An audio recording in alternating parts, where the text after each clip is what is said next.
Hello and welcome to the Gooner. Back again with you guys for another episode of what is the Arsenal Transfer Show. Joining you every morning at 8 a.m. UK time. Hope you're doing good. Hope you're doing well. I'm trying to sort out the microphone again. It's still causing me problems. I'm hoping that you can hear me. I don't know why it's having these issues, but I'm hoping that you can hear me okay, and I'm hoping you can hear me fine. If not, I can only apologise. I don't really understand what's going on with the audio at the moment. I've tried different cables. I've tried different things. It might be a different issue, but we're going to have to plow on with things. But apparently you can hear me. It's just going to be a bit quiet. We'll see if we can make that any louder. Is that going to help? I don't think so. Okay, well, we're going to have to talk really loudly into the microphone in order for you to hear me. Yeah, this just sucks right now, unfortunately, because I don't really know why. It's not working. Now it's not working at all. Okay, there we go. I think that might be better. Right. Let's start this again. Right. Hello and welcome to the Arsenal. Oh, I know what I'm talking about. Hello, welcome to the Gooner Talk. I nearly said the Arsenal way then. We've had a hell of a lot of audio issues this morning and yesterday, but I've got a new cable on the way, but we're going to have to deal with this for the moment because it sucks that it's like this. But I hope you're doing good and well. I hope you've had a good start to your weeks. I know it's only just started, but yes, we are hopefully going to see lots of transfer news dropping this week, lots of stuff going on in the world of Arsenal. And yeah, we will be updating you continuously, hopefully in crisp, clean audio as well. And if it's working now, that's a good sign. But let's crack on with today's stories after, of course, saying good morning to those joining us live in the chat box. Good morning to Red Star, to Tom, to Christopher, to William, Lars. Good morning to Gunnar Dude. Good morning to Christopher, Mike. Good morning to Sweating Merlot, Ray. Good morning to Kedrog, Tony, Sir Nicholas, Amira, Hash, Julian, Stephen. Good morning to all of you. And also, I think we got a brand new member. If I did see one, indeed, I did. Mark Taylor, thank you so much for joining up as a brand new member. Really appreciate your time and continued support of the channel as well. It means a hell of a lot. So thank you so much for that. Right then. Let's crack on with our first story of the day. Ramsdale has met up, of course, with the England national side. You can see him meeting here with Tyrone Mings. Really good to see all of the lads, of course, now continuing to play football. We've got some more football to watch with the season now officially over in terms of the domestic side of things. So we've got some June fixtures, Euro qualifiers, all that lovely stuff. And Ramsdale, could he make that jump to the first spot in the England squad? He's still got Jordan Pickford to get past, so there is a lot still to do on his part. But could this be the moment where we see a continued effort by Ramsdale to get into the England #1 spot? We will see. Bukayo Saka also seen arriving, sporting a new haircut, it seems, slightly shorter this time. With the England national side as well. Reminds me I need to get mine cut. You don't want to see what's under here.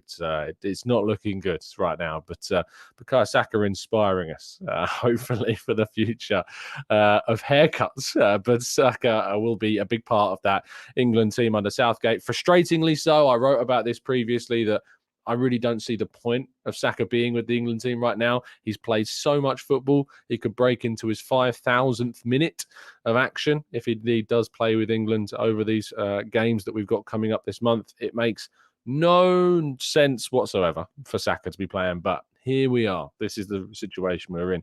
So Arsenal have very kindly released a whole list of our friendlies. Well, not friendlies, but kind of Nations League and qualifiers for the Euros and things like that. So we've got a hell of a lot of action going on over the next couple of weeks or so, or just a week or so. Thursday, June 15th, we've got Spain against Italy to watch Jorginho. Friday, June 16th, we've got the United States, which of course includes Balogun, Turner and Trusty against Mexico. Malta against England, which includes Saka and Ramsdale. Andorra against Switzerland, which of course Xhaka is in, but will Xhaka still be an Arsenal player? Who knows? Kivior for Poland against Germany. And then on the Saturday, we've got Norway against Scotland. So Ødegaard versus Tierney. Azerbaijan versus Estonia. So Karl Hein could be in goal for Estonia in that game. Runarsson could be in goal for Iceland against Slovakia. And then on the Sunday, we've got Italy to play a game. It says to be confirmed at the moment. I assume that's depending on who they face in the Nations League finals, depending on on the other potential game in that roster. Madagascar play Ghana in Partey's first game of the summer for the internationals. England play North Macedonia. Switzerland then play Romania on the Monday as well. USA also against to be confirmed opponent with those CONCACAF Nations League finals. Tuesday, we've got Scotland against Georgia, Norway against Cyprus, Moldova against Poland, Estonia against Belgium, and Iceland against Portugal. So that's all of the games that are going on regarding the internationals, with Arsenal players involved in one way, shape, or form. Now, moving into potential renewal of contracts, Reiss Nelson has returned to Arsenal. He posted on his Instagram yesterday, talking about hinting towards that new contract. So I look forward to hopefully seeing Reiss Nelson involved in a new contract signature. Fingers crossed we see that. That's what we are waiting for. So yes, and I've just seen Derek's questions. Do you mean Saka, Ramsdale and Rice involved in the England national team? Yes, indeed. There's lots of international games where I might be able to see some Arsenal transfer targets involved. But Reiss Nelson hinting back at Arsenal. Is it to sign his brand new Arsenal contract? We'll have to wait and see. But the expectation is indeed that he will be doing that. Same along those lines. Simon Collins reporting that Saliba is expected to sign that new deal in the next couple of weeks. So hopefully we'll see an announcement on that very soon as well. Now, moving into our sole 2 transfer lines of the day. According to Fabrizio Romano, Declan Rice and Arsenal are set to enter what is described as crucial stages of these negotiations regarding a fee, trying to agree that with the West Ham. There's suggestions that behind the scenes, the Rice side of things is absolutely fine, but it's now between Arsenal and West Ham to try and agree on a deal to try and bring in the England international. We know it's going to be very expensive. We know that West Ham are looking for around £100 million. Arsenal are willing to spend upwards of £90 million, it seems. But Arsenal are said to enter the crucial stages of the deal this week, and an official bid is expected very soon after positive talks in recent days.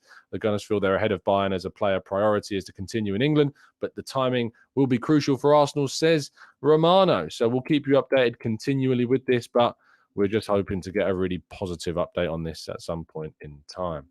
And then we have an interesting link that we have discussed before, but seems to be coming more to the fore. And that's a link to Timothy Castagne of Leicester City. Arsenal is said to be targeting the Belgian international as a possible fullback alternative to Ivan Fresneda. This is reported by Sasha Tavolieri, of course, Belgian football journalist, all in the know around things to do with the Belgian national team. So I have no doubts about his info. He's very sound. He does his due diligence and certainly finds out stuff. He's been on the channel before, and he's certainly reported on plenty of things in the past that have certainly turned out to be the case. Lokonga was a great example of that. So let's wait and see what happens with Castagne. But certainly Castagne appears to be a player that Arsenal are looking at to be one of those competitive fullback options. He offers something at both right back. He offers it at left back. He was really, really good at Atalanta. He started really well at Leicester, and unfortunately, along with a number of players in that Leicester team, has been a victim of that situation. But I just feel as though if you can resurrect that player's kind of career to what we saw of it at Atalanta, where he was really impressive at Atalanta, at 27 years of age, good age, lots, of course, that can still be done with the player. And I think in terms of if you add Tomiyasu and Castagne to this team, you've all of a sudden got some really good options. But you can be sure that we'll be bringing you a tactical breakdown, insight on the player, finding out as much as we can. Is he right for Arsenal? Is he good enough for Arsenal? We'll be making those calls and making those analysis in the coming days. But yes, that is all of today's Arsenal stories. So let's go to part 2 and your questions right after this.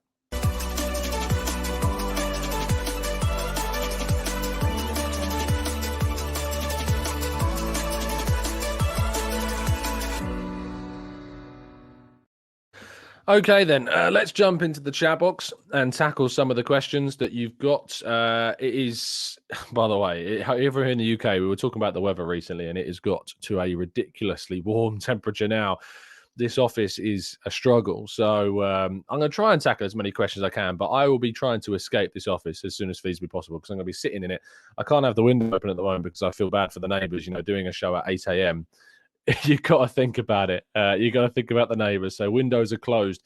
Very stuffy in here indeed. But I'm going to try and tackle as many questions As I can. So let's try and go through some of these. Matt G says, one interesting thing to report about the Saliba signing a new contract is 2 Premier League clubs were actively trying to sign him. Which 2 Premier League clubs do we think that they were? I think Manchester United will have been one of them. And I think that potentially either Chelsea or Man City would have been the other.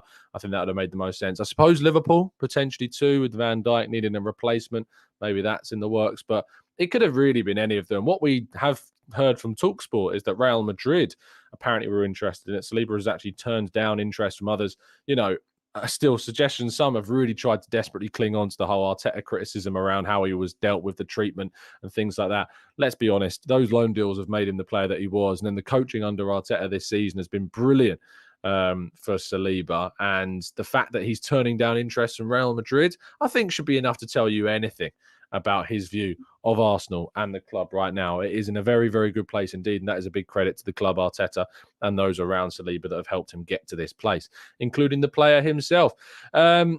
Temi says, can Guardiola now leave? I doubt it, but we can keep our fingers crossed. Jakob the Gooner says, hey, Tom, if Arteta wants to bring in a creative midfielder this summer, do you think there is a possibility of us signing Dominic Szoboszlai? How much do you think he would cost? I haven't heard any suggestions that we're looking at him actively at this moment in time. Of course, we were very interested in him when he was at Red Bull Salzburg. I think he's got something like 13 or so assists this season. He's done very well in the Bundesliga still, despite not necessarily having his profile highlighted as much. I think he would cost a significant amount of money, upwards of 30, potentially upwards of 40 million pounds, because they bought him for around 20 million pounds only in January of 2022, I think it was. Maybe it was 2021, in fact. But I think it was. So, there's still a lot to come from that player, and I think they're going to be looking to make a profit if they do indeed decide to move him on, if they're open to that even. And he himself, Szoboszlai, has been speaking to the media actually at the end of the season. He said that if he can move to one of the top 5 or 6 clubs in the world, he would do that. And I would put Arsenal in that bracket right now, personally. Let's go. Martin says, it's not that hot. Over 30 is starting to get hot. Trust me, Martin, it's hot. It's all subjective. It's all our own opinions. Tom says, hey, Tom, in terms of landing both Rice and Caicedo, seems too tall of an ask due to their price tags. Who would be your preferred second midfielder signing this summer? I mean, if Arsenal get hold of Gundogan on a free, that'd be great. I'm not ruling out the idea of Caicedo and Rice coming in. I do personally think that Arsenal have the financial capacity to bring in both, because the interest to bring in both has been there since January. Arsenal were more than open to signing both players. If they got Caicedo, which they really tried to do in January, that was not going to stop them, regarding Rice in the summer. There was always an intent to try and bring both players in. So I know some people have got their reservations about how much they think Arsenal are capable of spending, and that probably comes from a reputation the club have. But from my perspective, there's been no indication at all that Arsenal don't have the capacity to try and go for both players. But the focus is very much on Rice right now. Let's see if that affects the Caicedo situation. I know there's reports very heavily linking Caicedo with Chelsea. The player, from what we've seen reports coming out of Ecuador, suggests that his preference is very much Arsenal. So let's see what happens. Things can change very quickly. Arsenal were pushing hard for Mudryk, and then Chelsea came in, towards the end when they thought the deal was going away from them and gazumped Arsenal. Who knows? Maybe Arsenal will match whatever Chelsea put in for Caicedo, and then the player has a choice to make. So let's see how that one kind of develops. But as we've said, Brighton and West Ham are more than happy for those 2 deals to trundle on and to open up potentially more avenues for more bidders and to raise the price. So let's wait and see. Charlie says, indeed, absolutely, I agree with this. Anything over 25 in the UK is too hot, without a shadow of a doubt, because we're just not used to it. It's just not how it goes. Ben says, hey, Tom, question. If one of Rice or Caicedo don't sign, why wouldn't they consider Paulinho from Fulham? It was their best player last season and would seem like a good alternative. I think the age profile is probably one of the bigger reasons. Age profile-wise, he's on the older side. He's in his mid to late 20s now. And I think that West Ham are actually ironically looking at Paulinho as potentially Rice's replacement. They're not as fussed, it seems, on the age profile of the player. But he's good. I just think that maybe Arsenal in the midfield area should be looking to bring in some quality younger options like Rice and Caicedo, potentially for the future.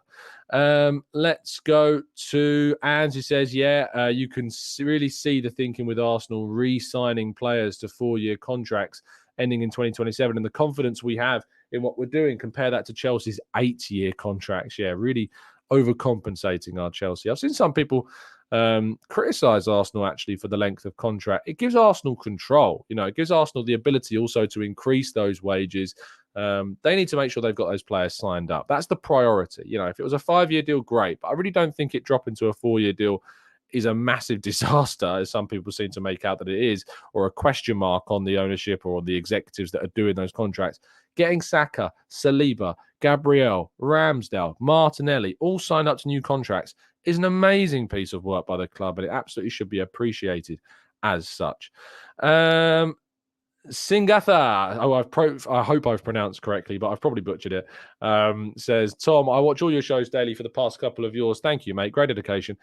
Question, will the funds not spent in January, i.e. what we wanted to spend on Mudryk, be added to what we're available to do in the summer? I was actually in the press conference where Sam Dean asked Arteta after the January window closed. He said, because you didn't get Caicedo, does that mean there's loads of cash available? To which he found quite amusing. I think we can fairly assume, Singatha, that certainly Arsenal have money to spend, and the money that they were willing to spend in January that they didn't end up spending will, of course, roll over to this window. There's an expectation that Arsenal have plenty of money to spend. I've predicted I think Arsenal could have a record-breaking summer this year. And to be honest, if we're being all very honest with each other, they should be breaking their record for spending this summer.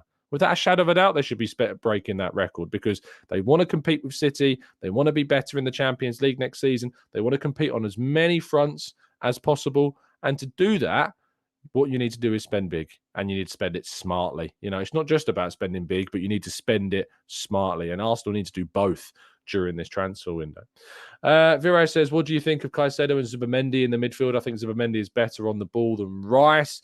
I think that, again, people underrate Rice's technical ability on the ball.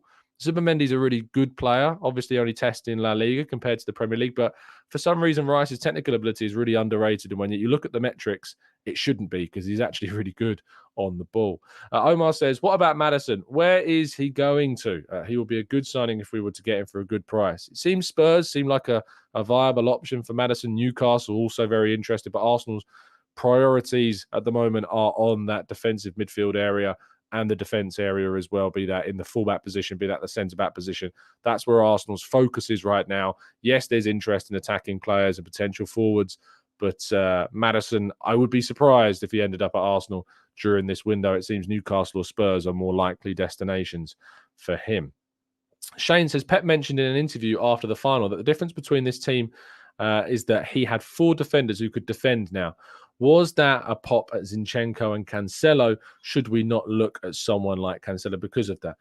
I think Guardiola has definitely obviously transitioned, and he spent a lot of the first part of the season actually testing out. He was using Rico Lewis at times. Cancelo was, of course, playing in the first half of that season. And then we started to see a shift. And Ake went to left back. We saw Akanji used at right back. We saw Stones' role develop. He started to basically trust his forward front 4 or 5 players to do all of the work in the attacking sense. Yes, John Stones joins in with things really well and has actually, I think, surprised not only us, but I think has surprised Guardiola as well. And because he's got a player like Stones being able to do what he does, what it means is that you can trust that front 5 or front 6 when Stones gets involved to just do the work in that offensive third. He doesn't need to have to rely on overlapping fullbacks or Cancelo getting forward or Zinchenko getting forward. He's able to do what he's doing in that sense. Rodri as well is a big part of shielding that back 4 or back 3, depending on their shape. And if Arsenal can, I think Arsenal can mirror that with Zinchenko. I think Zinchenko is really important to the way that we play. We don't have to play like City to beat City. You've seen, sides like Liverpool have won the league with 2 very attacking fullbacks in Robertson and Trent Alexander-Arnold. It's not one way suits the way of winning, but I think the way that Arsenal led the league for so long with Zinchenko being that critical part of the team in terms of the back 4 and the build-up. But the key factor in why we ultimately fell away was because of the injuries to Saliba and Tomiyasu. We didn't have the depth to deal with that.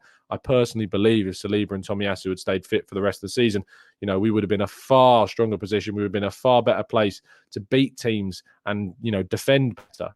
So for me, it's all about that. And I don't think you have to mirror what Man City have done to necessarily beat them. Blackshine, has Xhaka departed yet? Not yet. Arsenal are holding off on sanctioning that exit until they've sorted out their midfield replacement for him, their upgrade on Xhaka. He has not departed at this stage. Leeds Gunner says, in my opinion, the transfer window is already a qualified success with all of our key players extending their contracts. Saliba, Saka, Martinelli locked in is so important. I don't personally agree. I think that, it's an amazing achievement by locking down those players. But what we need to remember is that there is a lot of work that needs to be done to upgrade this squad, to improve the depth. And if we don't do that, we will be looking back on this summer transfer window as something other than a success. And that's what we need to think about, making sure that we do is upgrading the squad. Singatha, I hope you appreciated the answer to your question, and you seemingly have, because you've joined up as a member, and I really appreciate that. Thank you for the support in the channel. And I'm sure our members are already welcoming you to the TGT family as well. Anne says, Rice is signing a young Rodri. Put him in the Arteta system rather than a Moyes, and he'll thrive. Interesting, because there's some people, and I think there's certainly credit to it. I know Clive has suggested this, that Rice may play slightly further forward than Rodri's role. He may play where Xhaka's played.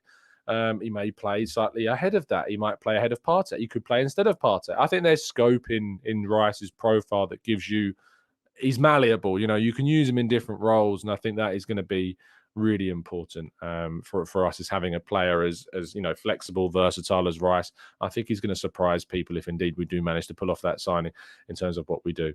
Just Vance says, if we get Reisedo, Simican, and Castagne, Havertz, how would you rate it? Oh, that's a 10 out of 10 window. You've got to be looking at those players. You've brought in Rice, Caicedo. You've brought in 2 defensive players. You've brought in an attacking player in Havertz, who I think is, whilst he's not top of my charts at all in terms of who I'd want to bring in the forward line, I think people are going to very quickly underrate Havertz. I think in a better team, better system, under a better coach, he's going to flourish. So let's see what happens there. I don't think Havertz will join Arsenal, but if you told me that was the window, that's mad. That would be an unbelievable. Rice and Caicedo just alone is a really, really good step forwards. But there are other areas, of course, to what we're trying to achieve as a club as well. The tactical breakdown on the microphone is not going to be a good one. I'll have to get Danny, the GFP, to come in and assess my audio, which is not going to be very complimentary about. As I say, we're doing our best to try and fix these issues. It's just so frustrating. Omar says, is it just me, or have we too many captains in the team now? Not sure that we'll sustain that. Too many cooks. I don't think you can ever have too many leaders, too many people that are willing to stand up and be counted. No, I don't think so. We used to always talk about the fact we don't have enough leaders. Look, the fact that we are talking about having too many is a good thing. A very, very good thing indeed. Kabenga says, hey, Tom, are there any suitors for Pepe and Tavares? Not for Pepe that I've heard. Tavares, certainly, there's reportedly been interest by some clubs like like Atalanta, West Ham have said to have an interest in him as well. Let's see what happens. But I can't corroborate those reports. So also, because I know you're watching, right? These it's getting incredibly frustrating at times because I'm having to correct people. If it's tribal football, if it's the boot room, if you're watching these shows and you're using my quotes, please quote me in context. Look, I can't stop you from using my quotes, guys. I get that. But if you're going to quote me, please quote me in context, and please use a headline that actually reflects what I've said. It's incredibly frustrating seeing aggregators use quotes from websites like that and incorrectly, and they've been, they've using quotes that have been incorrectly used. So please, I can't stop you from using my quotes, but if you do, please quote me correctly, and if I say words like reportedly because it's out there in the world, it's not me saying it. So don't use my quote, go and find the source of where it's from. It's incredibly frustrating. So there's a little shout out to those guys, because it is incredibly frustrating to see words taken out of context and certainly, spoken. I couldn't care less, if people want to use the channel, big up the channel and stuff in terms of an article and use my quotes, if you want to do that, great, but I'd rather that I was quoted correctly than not. It really, really does. It's really important that you do that, because you are, you're misrepresenting my words. And not only that, but you're misinforming people, which if you are a news outlet, which is, the primary, you should be looking to educate your readers. It's just frustrating when people misquote me and put it out of context, or just pick 1 or 2 words and put it into a headline, So I'd appreciate if you could use my words in context. That'd be great. Really appreciate that. Thank you. Leeds Gunner says, if we don't get a second defensive midfielder, would you go for another forward winger or an out-and-out striker, which is a greater priority? Let's go and... If we don't get a second DM, and I don't think necessarily there's a reason for us to get one, because Caicedo and Rice, right? I don't look at both of them as what I would describe as an out-and-out defensive midfielders. You know, I think that both of them have got scope to be just kind of central midfielder. We always get attached to these kind of definitions of roles, be it the Xhaka role, be it the name of a role, be it defensive midfield. You know, I think that Arsenal should be looking at bringing in two central midfielders in the broad terms of what that means, be it a deeper player, be it a box-to-box. You know, I think we need two players that can come into this Arsenal system and play behind Ødegaard, you know, play with Ødegaard. That's what I think we're looking to try and do. So fingers crossed we see something. Derek says, ETA on the hats. I've not heard anything. We're still waiting to be restocked, Derek. So bear with us. As far as I'm told, we're restocking at the moment. Sam says, that's it. We've set Tom off on a TGT rant now. Look, I was going to say it anyway. I remember because I saw an aggregator, I think it was a guy called Dean, was using the quotes, and he'd taken the quotes from a website that just completely misrepresented what I said on, I think it was Fresneda. It's like, just use my quotes in context. Like, actually, you don't pick and choose what you want to use.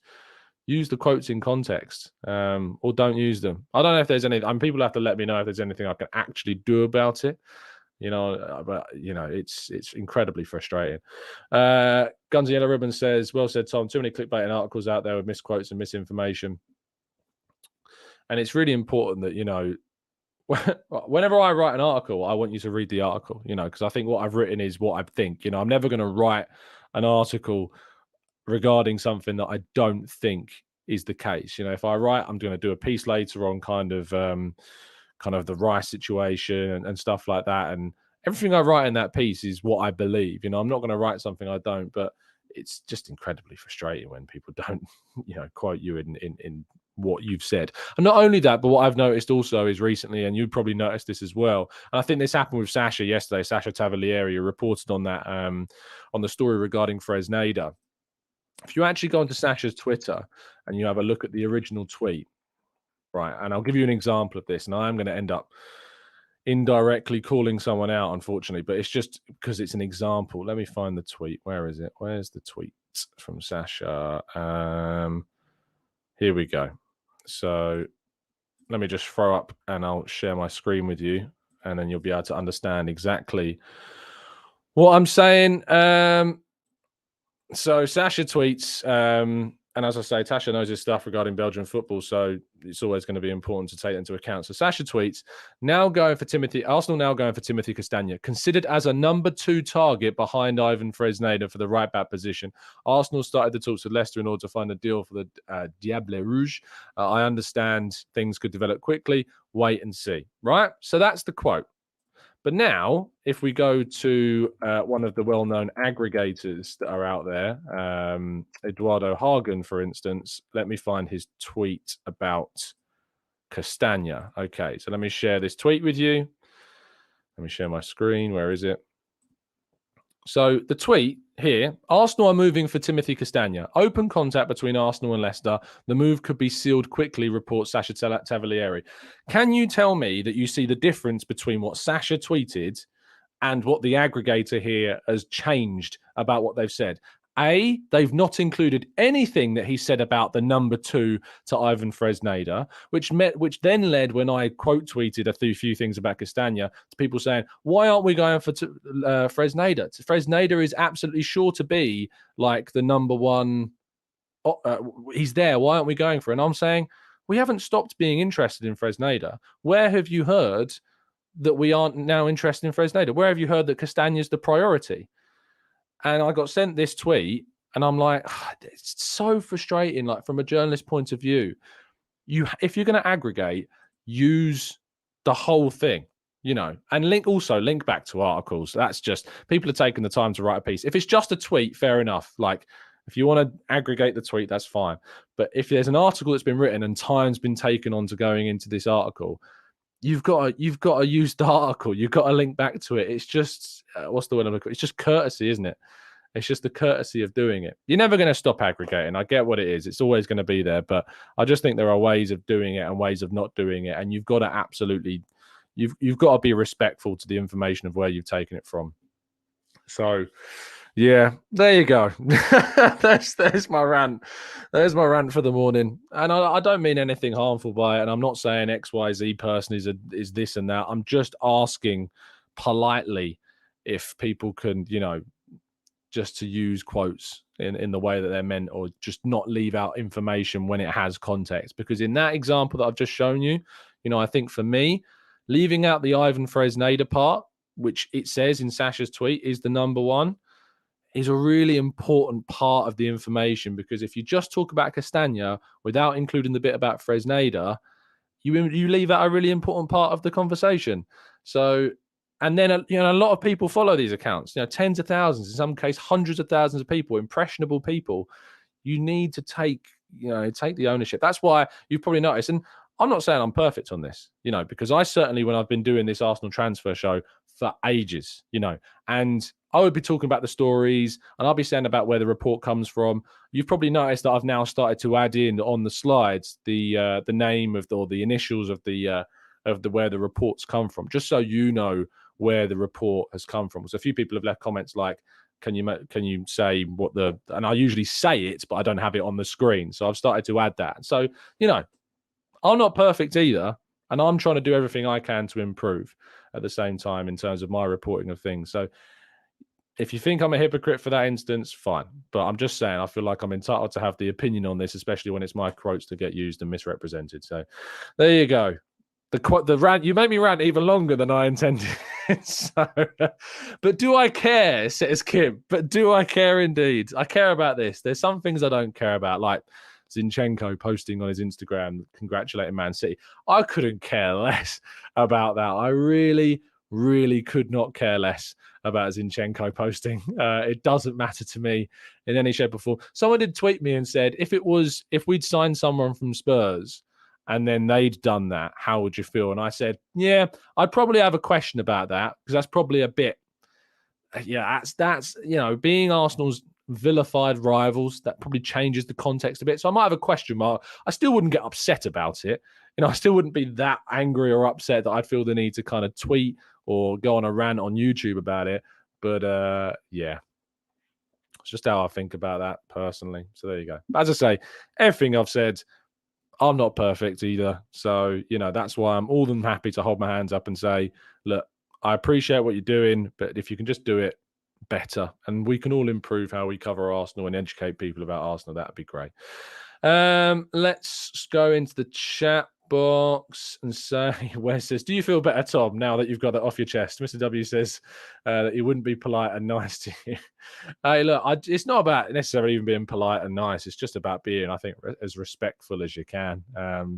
And also, I could go off on a rant about a couple of other things that I've been annoyed about in the last few days regarding aggregating, but I'm not going to do that today until it starts to really get on my nerves. Marcus says, was it a TGT rant that set the Villa Park press box incident off? Yeah, it was. I just turned around and said, aggregators, man. And everyone just kicked off. Everyone went mad. Thank you, everyone that's tuned into today's show. Thank you to everyone that's listened. If you're any of the people that I've talked about in today's show regarding the aggregating thing, I mean no disrespect. It's just I'm trying to say, please just do your utmost to quote people correctly. It means a lot to me and others, if you could. It really would. Thank you, everyone, for listening. I will be back tomorrow morning, UK time, 8 a.m. I only said 10 then. I will be alive at 10:30 this morning, so I've got a quick thing at 10 a.m. So the Arsenal way is delayed about half an hour or so. But thanks to everybody that's tuned in and listened. Really appreciate your time as always. I'll be back tomorrow morning at 8 a.m. bringing you all the latest Arsenal news, ranting about something else, I'm sure. But it's been a pleasure to speak with you as always. And have a fantastic day. And as always, up the Arsenal.